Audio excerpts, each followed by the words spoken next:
Puisque nous parlons aujourd'hui de l'idolâtrie, je voudrais, à travers cette vidéo, donner aux catholiques des armes bibliques pour pouvoir se défendre contre ceux qui les traitent d'idolâtres. Je voudrais d'abord commencer par un premier point. Et je veux que, comme catholique, vous puissiez comprendre que le péché d'idolâtrie est un péché habituel contre lequel nous devons constamment lutter. Et ça, pas seulement les catholiques, mais tout chrétien doit pouvoir lutter contre l'idolâtrie. Pourquoi? Parce que l'idolâtrie, c'est le péché contre le premier de tous les commandements. Et quel est le premier de tous les commandements? Écoute Israël, l'Éternel notre Dieu est un, il est unique, tu l'aimeras de tout ton cœur, de toute ton âme et de tout ton esprit.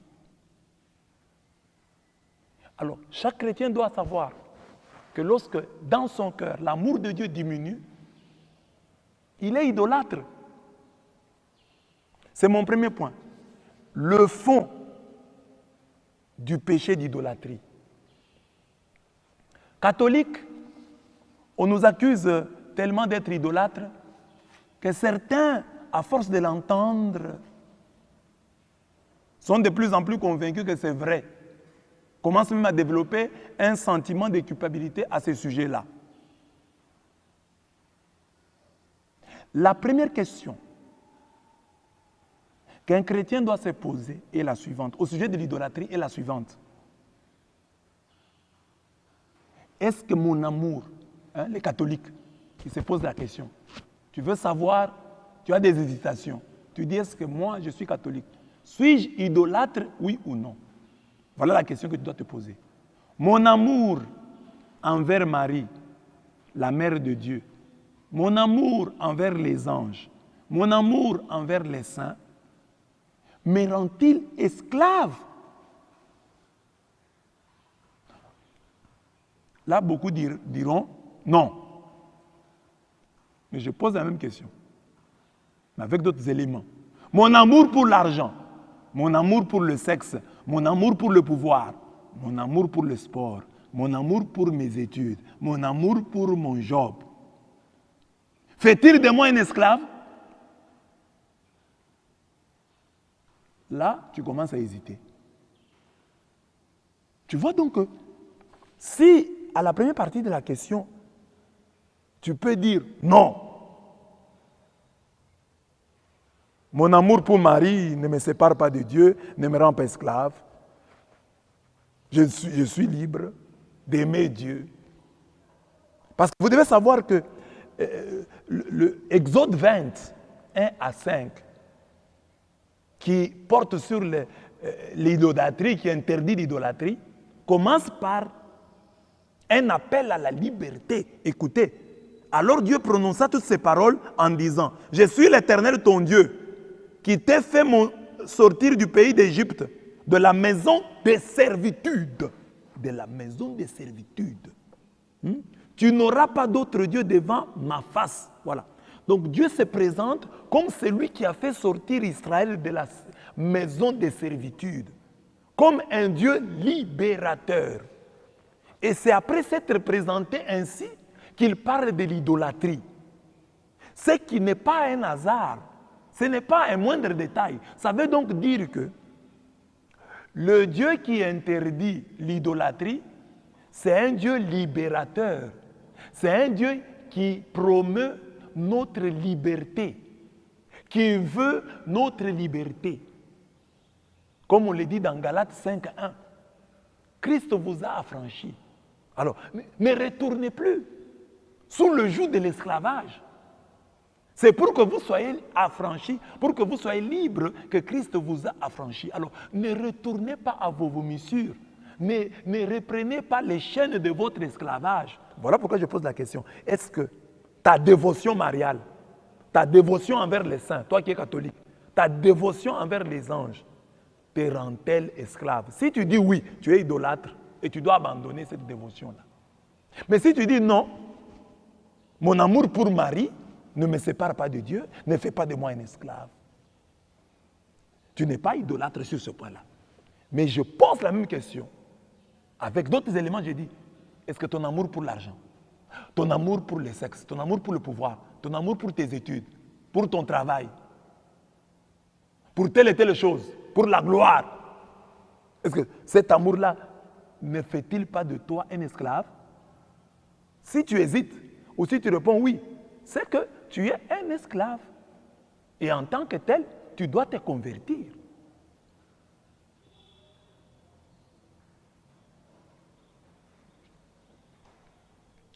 Celui qui, en conscience, répond par un oui, ah oui, mon amour pour l'argent, pour le sexe et le pouvoir fait de moi un esclave. Tu es donc, celui qui répond par oui est un idolâtre. Celui qui répond par non ne l'est pas.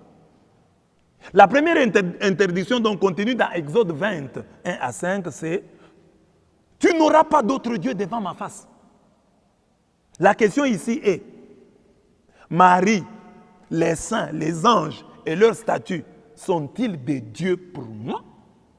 Parce que Exode 23 dit « Tu n'auras pas d'autre Dieu devant ma face ».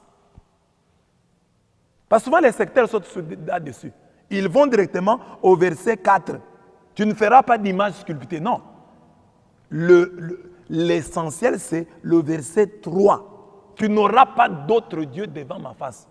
Le verset 4 explicite le verset 3. Le verset 4 parle des statues, d'images sculptées. Il explique le troisième verset. Alors, je reviens au verset. Tu n'auras pas d'autre Dieu devant ma face. Est-ce que vous qui êtes des sectaires, vous qui accusez les catholiques d'être des idolâtres, pouvez-vous vraiment dire que pour un catholique, Marie, les saints, les anges, les statues sont des dieux? Parce que vous étiez aussi catholique, pour la plupart. Quand vous étiez là, on vous a dit que Marie est Dieu, est une déesse? Non.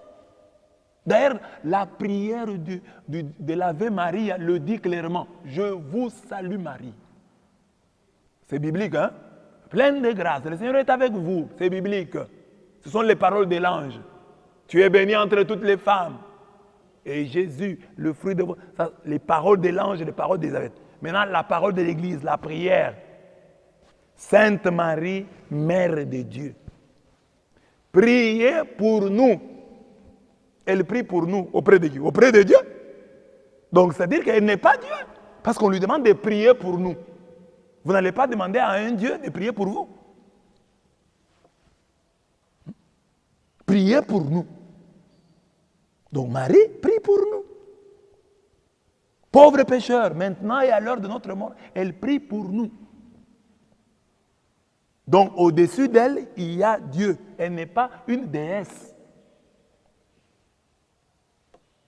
Mais c'est une sainte, la sainte mère de Dieu. Et elle prie pour nous.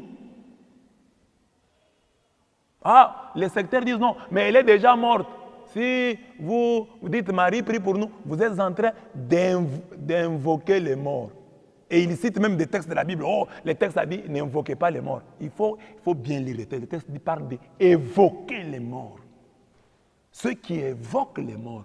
Évoquer les morts, c'est quoi? C'est différent d'invoquer. Et puis pour nous, Marie n'est pas morte. Marie est vivante. D'après Jean 11, 25, 26. C'est lui qui croit en moi, même s'il meurt, vivra. Et quiconque vit et croit en moi ne mourra jamais. Donc Marie, d'après la foi chrétienne, n'est pas morte. Elle est vivante. Parce qu'un chrétien ne meurt pas. Un chrétien ne meurt pas.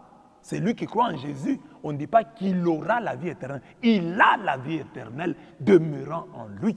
Donc Marie a la vie éternelle. Alors quelqu'un qui a la vie éternelle va mourir comment? Ne meurt pas. En Jésus-Christ, il n'y a plus de mort. Nous avons des frères qui dorment, des frères qui sont partis en Jésus-Christ. Vous n'allez pas évoquer ici l'histoire de Saül, de Saül avec Samuel. Nous sommes dans l'Ancien Testament. Et dans ce même texte-là, dans 1 Samuel 28, vous savez ce que Samuel dit à Saül. Demain, vous serez avec moi ici. Donc, ça montre que nous sommes encore dans l'Ancien Testament. Et ça, c'est un autre thème. Revenons au sujet pour dire, voilà, Marie ne prend pas la place de Dieu. Elle n'est pas une déesse. Marie, c'est la mère de Dieu. Elle prie pour nous. Comme elle est vivante, elle prie pour nous. Elle est vivante. D'après Jean 11, 25 à 26. D'après Philippiens 1, 21. Philippiens 1, 21 dit que mourir pour un chrétien, c'est gagner. Parce que celui qui meurt va rester aux côtés du Christ. Philippiens 1, 21. Mourir, c'est gagner. La mort met un gain, dit Paul. C'est ça la définition chrétienne de la mort. Ne vient pas avec les définitions de l'Ancien Testament. Nous sommes dans la Nouvelle Alliance. Nous avons Jésus-Christ, le médiateur d'une alliance fondée sur des meilleures promesses. Et Jésus dit, celui qui croit en moi, même s'il meurt, vivra. Et quiconque vit et croit en moi ne mourra jamais. Marie a-t-elle cru en Jésus? Oui. Donc, elle ne mourra jamais, elle est vivante. Les saints ont-ils cru en Jésus? Oui. Donc, ils ne sont pas morts, ils sont vivants. Et s'ils sont vivants, conséquence, ils peuvent donc intercéder pour nous. Parce que eux, d'après Philippiens 1, 21, ils sont aux côtés du Christ. Ils ont gagné en étant aux côtés du Christ. Ils dépassent donc nos pasteurs qui sont sur la terre. Parce que les autres, Paul dit, mourir c'est gagner. Donc, ceux qui sont morts sont les bienheureux, ceux qui meurent dans le Seigneur. Ils sont les bienheureux parce qu'ils sont à côté de Dieu. Et ils peuvent intercéder pour nous.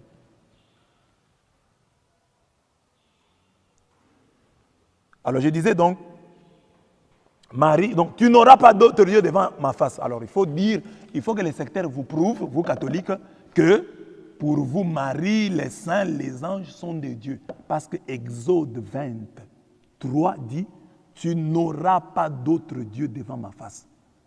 Alors, je pose une autre question maintenant, je dis, l'argent, le sexe, le pouvoir, la télé, le sport, sont-ils des dieux pour moi?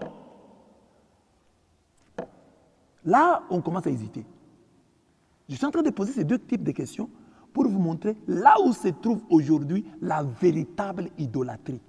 Que beaucoup d'églises de réveil négligent et se focalisent sur l'idolâtrie dont faussement ils accusent l'église catholique. L'argent, le sexe, le pouvoir, la télé, le sport, sont-ils de Dieu pour moi? Là, beaucoup vont hésiter. Quand je dis, Marie, est-elle une déesse pour toi? Non. Les anges, sont-ils de Dieu pour toi? Non. On répond sans hésiter. Mais quand je pose la question, l'argent est-il un Dieu pour toi? On commence à hésiter.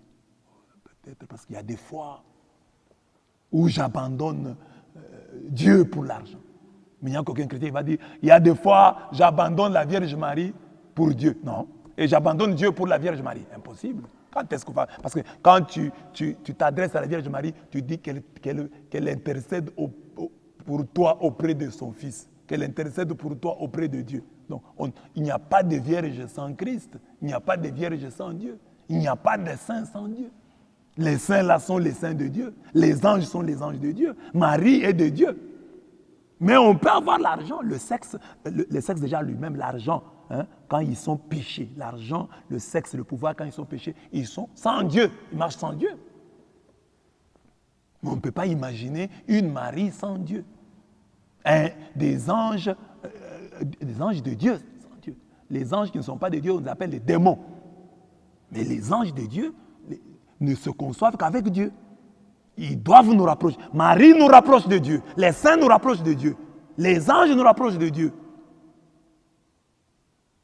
Donc, alors, c'est la question qu'on doit se poser. Est-ce que ces hommes, ces choses, me rapprochent-elles de Dieu? Ou m'éloignent-ils de Dieu? Celui qui répond par oui est un idolâtre. Si ces choses t'éloignent de Dieu, tu es idolâtre.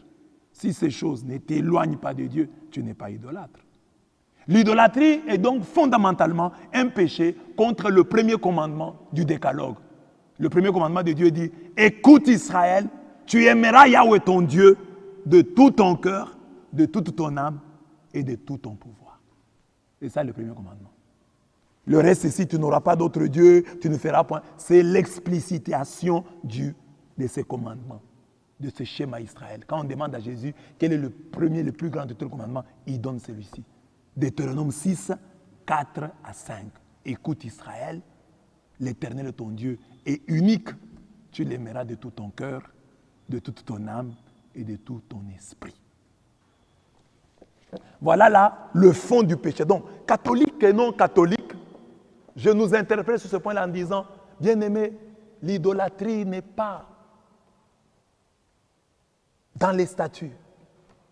Il n'y a personne aujourd'hui, chrétien, qui va causer. Les catholiques, même dans nos sacristies, il y a des statues cassées de la Vierge. On ne s'en occupe même pas. Il y a des catholiques qui font les chapelets en cours de route. Donc, les statues là sont toutes relatives. Il n'y a aucun catholique qui va pleurer pour une statue. Quand une statue se casse, on cherche une autre. Ce n'est pas un Dieu. L'idolâtrie n'est pas là. La vraie idolâtrie est ici, dans ces choses auxquelles nous sommes habitués, dans lesquelles d'ailleurs nous ne soupçonnons même pas la présence de Satan, comme l'argent. C'est quelque chose de bien. Nous demandons même à Dieu l'argent. Il y a des prières idolâtriques. Nous allons dans nos assemblées, quand on demande à Dieu la pénitence, on demande pardon, l'église ne pleure pas. Mais quand on va demander l'argent, l'église pleure. Nous sommes une église d'idolâtres. Nous sommes une église d'idolâtres. Voilà. Le fond donc du péché d'idolâtrie, c'est le manque d'amour envers Dieu. Quand notre amour envers Dieu diminue, nous tendons vers l'idolâtrie.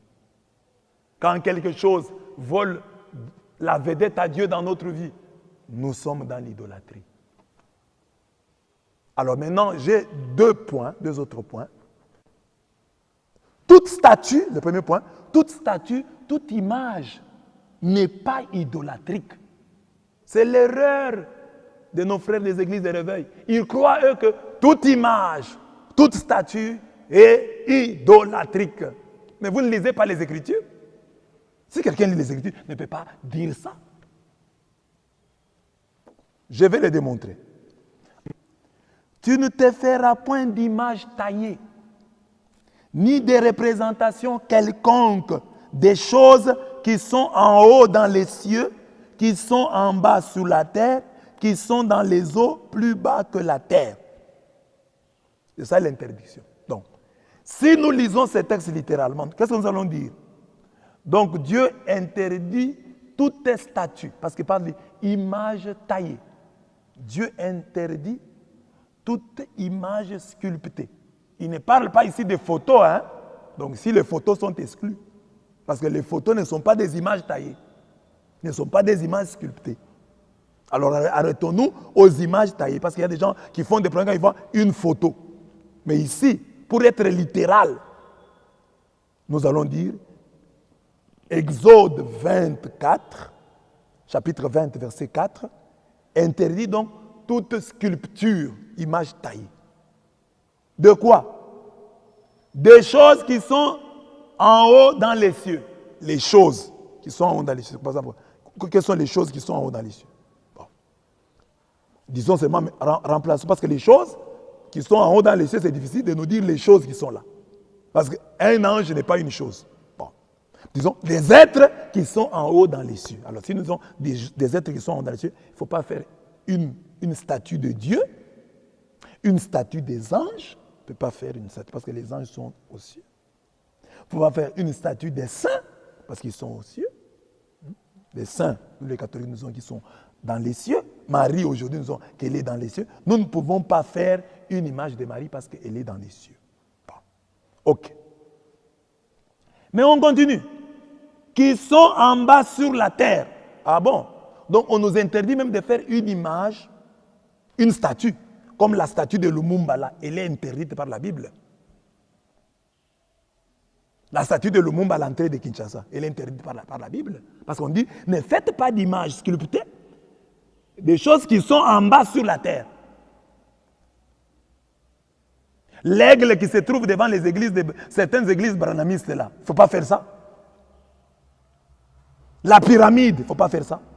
Parce qu'une pyramide, Branham a été enterré, il y a sur la tombe de Branham une pyramide. La pyramide, c'est une représentation de quelque chose qui est en bas sur la terre. Il faut faire ni d'oiseau, hein, l'oiseau est sur la terre.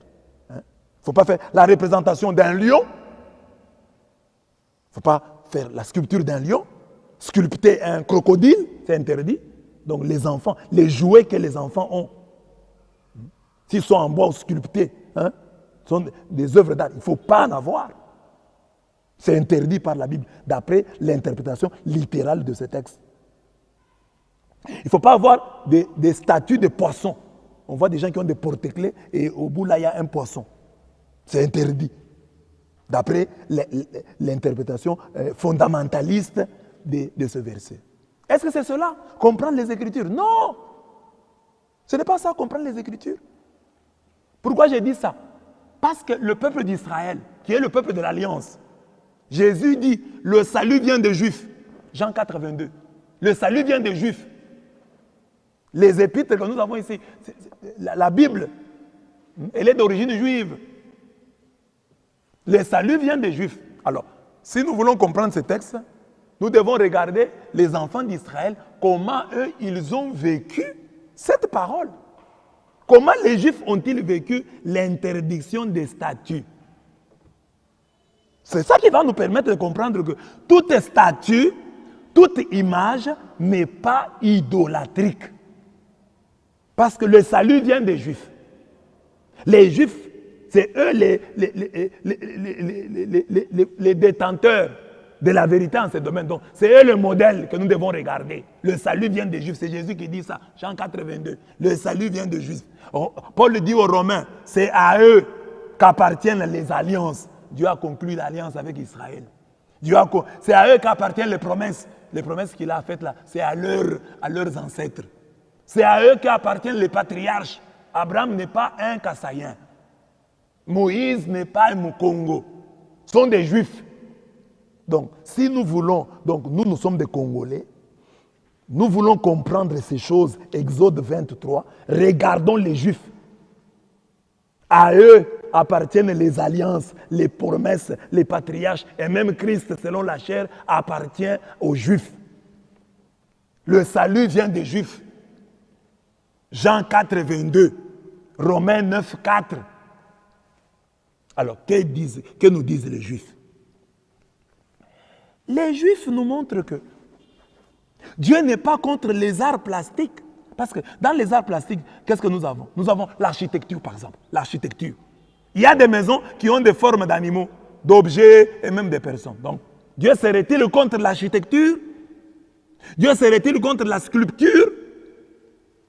Donc, il serait contre le monument de Lumumba. Il serait contre le monument de Kabila. Il serait contre le monument de Tshisekedi. Il serait contre l'aigle représenté sur les temples des Branhamistes. Il serait contre les jouets d'enfants. Il serait contre les poupées, contre les nounous. Il serait contre quoi? Contre toute l'œuvre de Maître Liolo. Dieu serait-il contre la peinture? Dieu serait-il contre la photographie? Dieu serait-il contre le cinéma? Dans tous ces cas, nous sommes en face des images, même si elles ne sont pas taillées. Alors vous comprenez que Dieu n'est pas contre les images. Parce que, quand vous lisez la Bible, nous sommes ici en Exode 20, mais 5 chapitres plus tard, Exode 25, 17 à 22. Que dit Dieu à Moïse? Tu feras 2 chérubins d'or que tu placeras sur l'arche. Sur l'arche de l'Alliance, ce coffret-là, il y avait 2 statues d'anges. Exode 20 interdit de faire les statues des choses qui sont dans les cieux. Mais Exode 25, Dieu dit à Israël, à Moïse, de faire 2 chérubins d'or. Exode 25.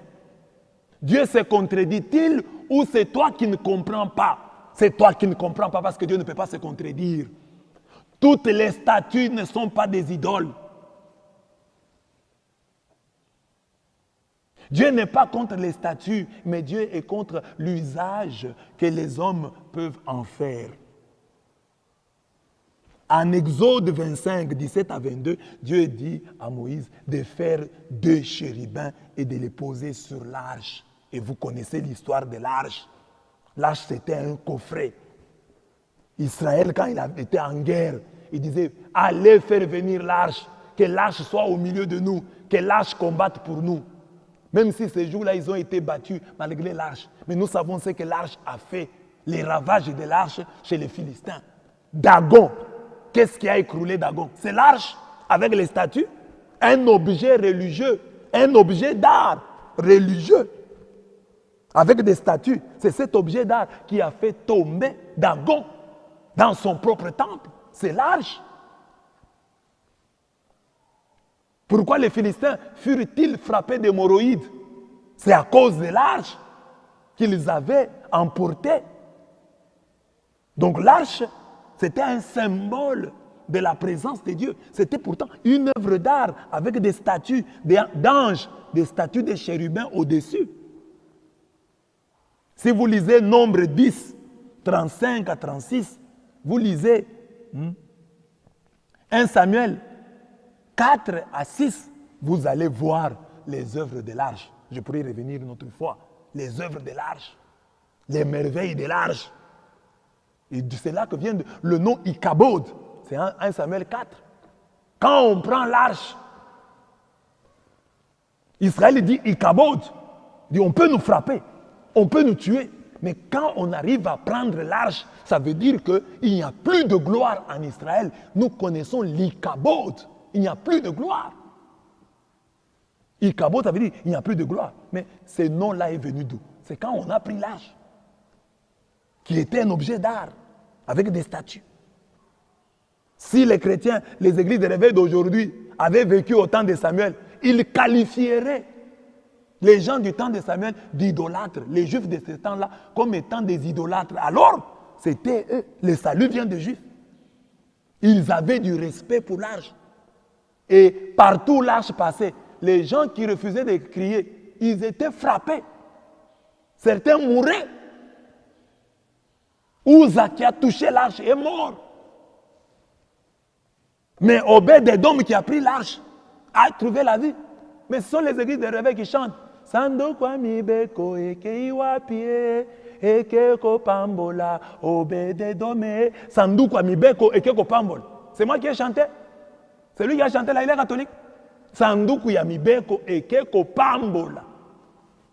Comment un coffret, un objet d'art avec des statues peut bénir quelqu'un? Eke kopambola.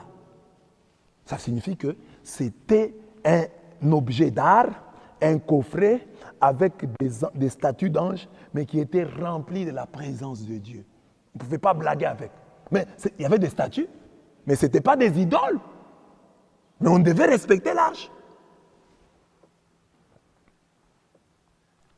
Donc Israël, entouré d'une vénération particulière, l'arche de l'Alliance. Et il y a un autre texte de la Bible qui montre que toutes les statues ne sont pas des idoles. Nombre 21, 1 à 9. Israël a critiqué la manne. Dieu est fâché. Dieu envoie des serpents. Les serpents commencent à mordre les enfants d'Israël. Les enfants d'Israël meurent en cascade. Et Dieu dit à Moïse, prends, fais un serpent d'airain. Donc, fais une statue de serpent. Et Moïse fait une statue de serpent, de bronze. Et Dieu dit, tout celui qui regardera la statue, le serpent là, en statue, l'image sculptée du serpent, l'image, parce que c'était en bronze, l'image de ce bronze-là fondu. Il fallait regarder cette image-là pour avoir le salut. Et ce jour-là, Dieu a mis le salut, il a lié le salut à la contemplation d'un serpent fait en bronze. Dieu a mis le salut ce jour-là dans une statue.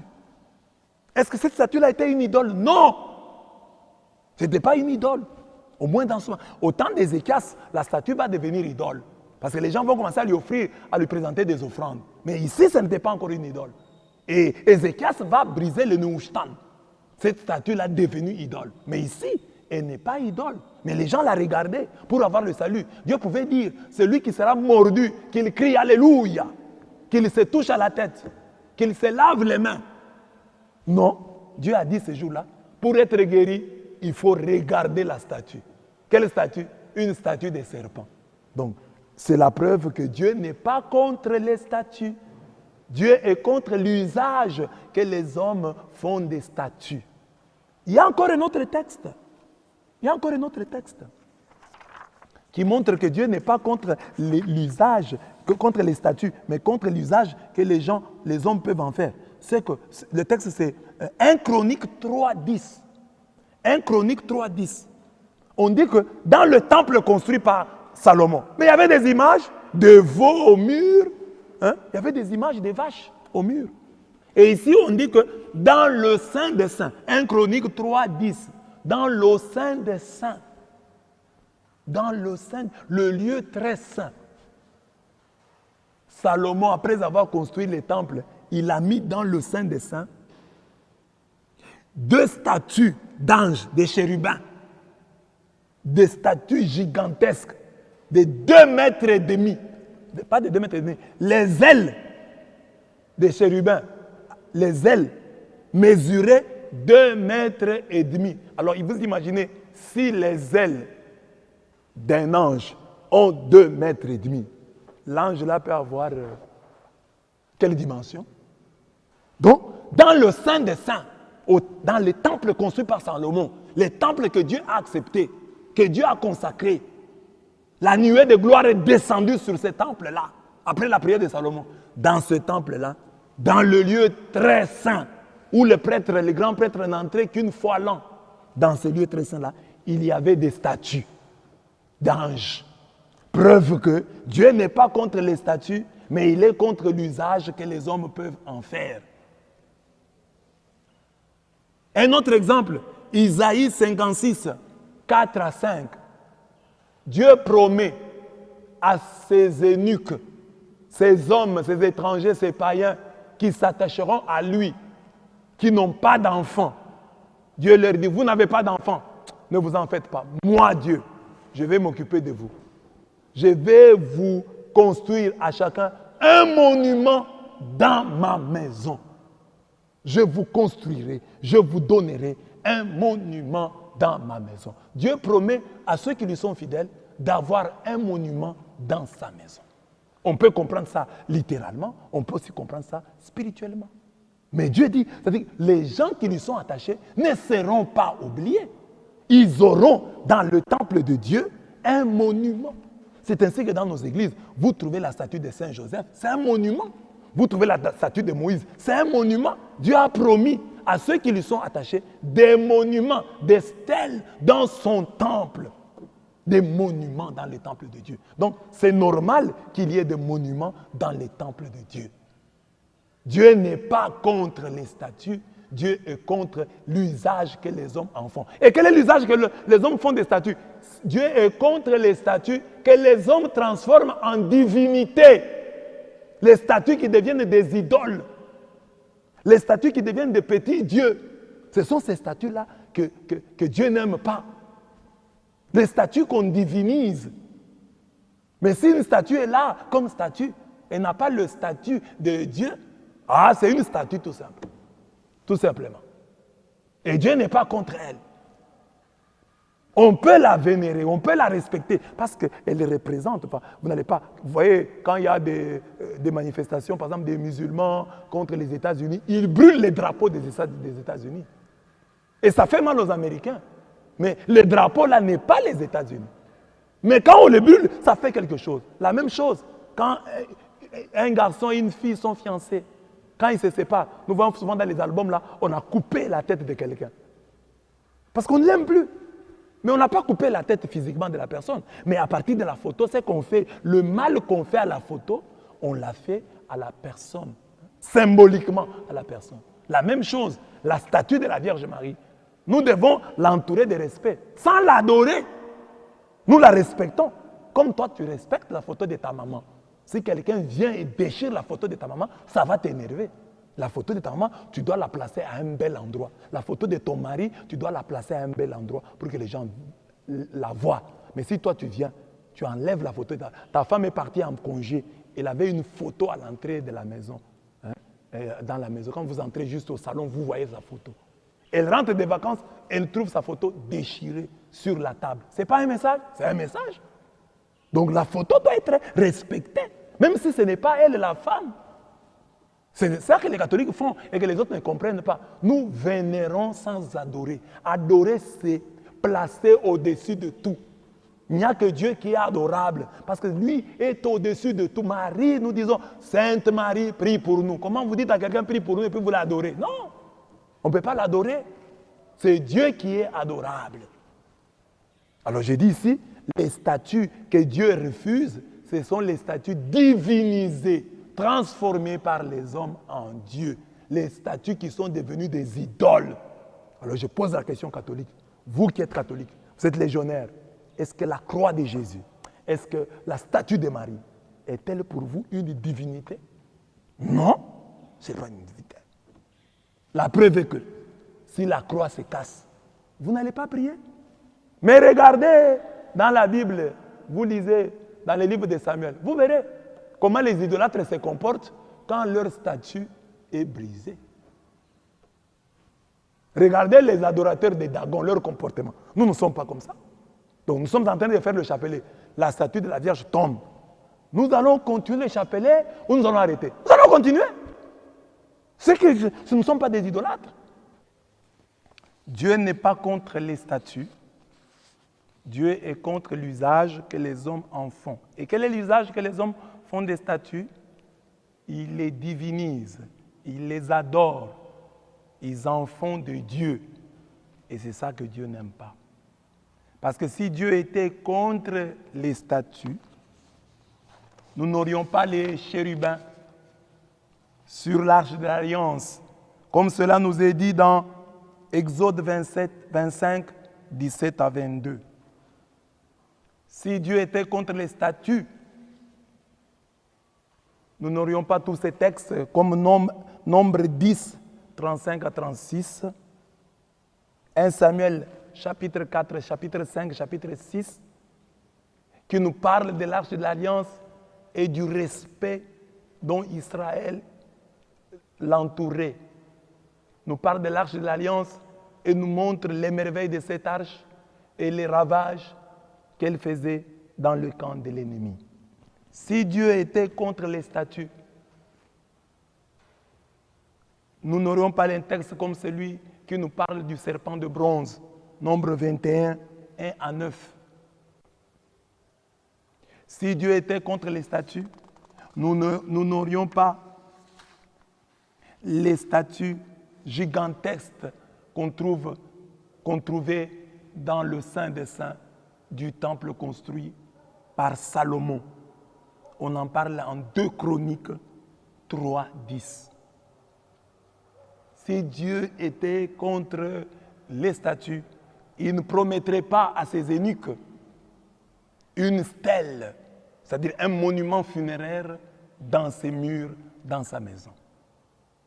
Isaïe 56, 4 à 5.